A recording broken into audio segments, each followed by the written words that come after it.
So you want to speak more often, but you don't know what to talk about. So today I am going to be sharing with you 4 idea generation techniques that will allow you to have an endless stream of things to talk about. So stay tuned. Now, if you're tuning in live, I want to welcome you. This is another episode of Unconscious Communication Secrets. And as I said, today I'm going to be sharing with you a number of techniques that will allow you to come up with multiple ideas so that you have an endless stream of things that you can talk about. Or if you're doing a talk and you're not too sure what you want to talk about, or you're creating a video, how do you come up with ideas? And as someone that goes live every single day, this is what I use in order to come up with many ideas that will allow me to keep going and going and going and keep having multiple things to talk about. So here are the 4 techniques for idea generation. Now, the first one is mind mapping. Now, this is what I do. This is exactly kind of the mind map that I kind of use when for creating all these live videos, for creating all the things that I talk about. I start off with basically a subject, right? A subject matter. And I said, okay, what's unconscious communication? For me, unconscious communication is about having confidence, about how do you connect with someone? How do you build rapport? How do you add humor to things? How do you, let me make this full screen so that you can actually see a tiny bit. But then how do you understand and read people? How do you have a conversation? How do you persuade? And then, so I say those are the main categories. And then I say, okay, so if it comes to confidence, let me break down confidence. And then in confidence, I'll have multiple areas.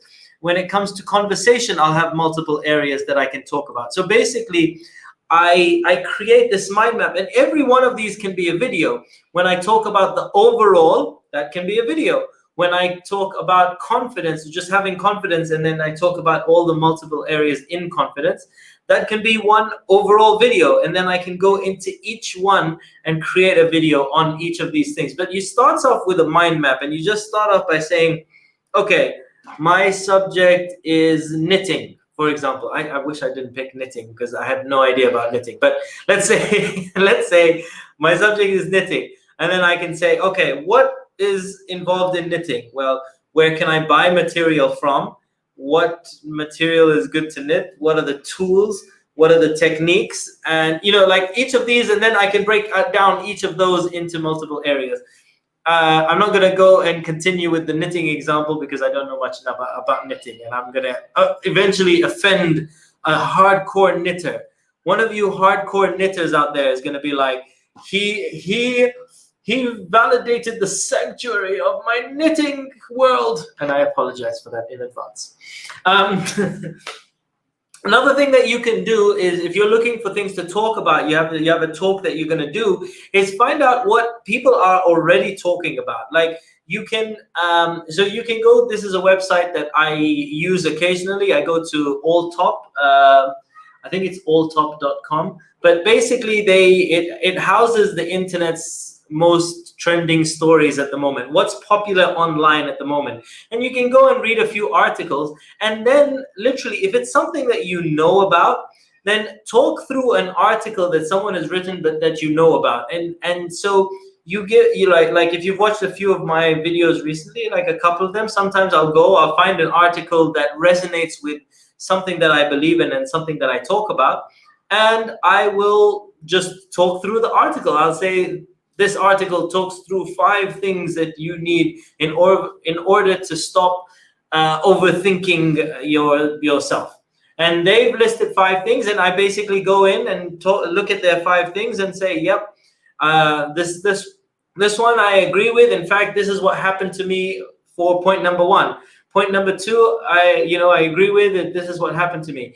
This is point number 3. This is what they say. In actual fact, what I found is a little bit more, or I add to it, etc. So find out what's going on and just talk about that article. So that's point number 2.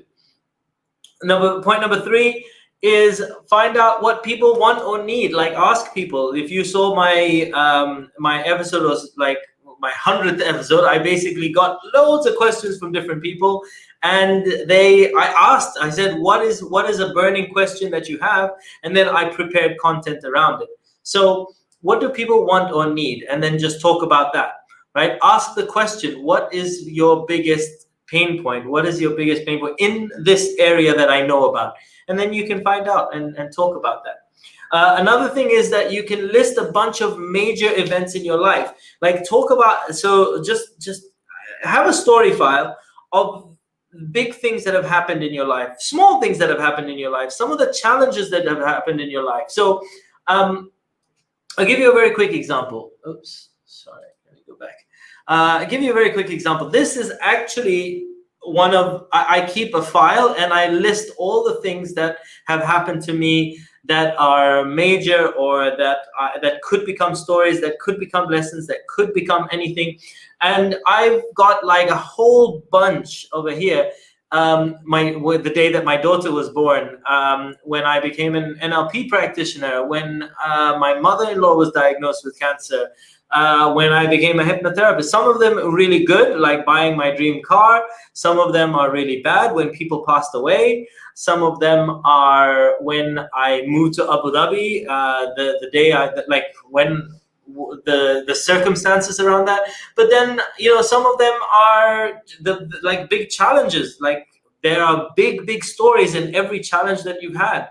When I promoted an MLM company once in my life for my sins, and I did it for 2 years, and then that company got shut down.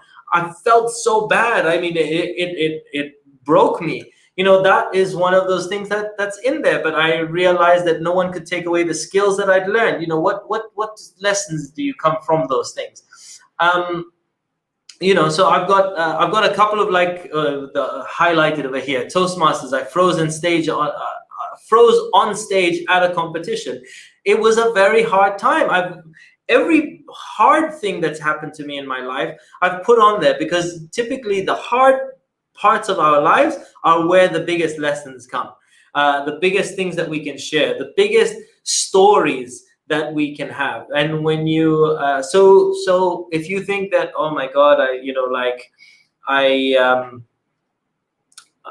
I don't know. I don't know what to talk about. Look at some of the wins in your life. Look at some of the bad things. Look at some of the achievements. Just list a bunch of things out. And I keep adding to this. In fact, I'm going to add to it today. Like something happened just a few days ago that really hurt me. And I was like, but it was a very, very, very valuable lesson that I'm never going to make a mistake with again. So what can you do to add to those? So that's it for today's video. That's 4 idea generation tools that will allow you to have content for an ongoing basis. I hope you enjoyed this video. Thank you guys for tuning in. I will catch you on another episode real soon. If you have not, please do subscribe to my channel. And I will see you guys on another video real soon. Peace out. One love. See you soon. Bye, guys.